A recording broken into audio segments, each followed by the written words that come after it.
vyráží dvojice, německý drifter Patrik Kritzmann a Matyáš Vaněk, podívejte se na to, jak těsně si dovolil hned od nástřelu. Matyáš Vaněk, podívejte se, těsně se snaží k Patrikovi přiblížit, je to neuvěřitelné.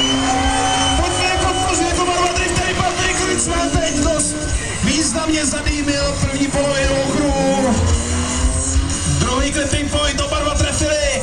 Jak to bude vypadat na třetím clipping pointu? To je nádherný battle, přátelé, to je přesně to, proč sem chodíme. Sledujte to až do cíle. Patrik Kritzmann, Matyáš Vaněk. Doufám, že nevyrobí nějakou chybu a my ho uvidíme ve finále boji o první místo. Pojďme sledovat drag Matyáš Vaněk, Patrik Kritzmann. Jo, je to tady přátelé.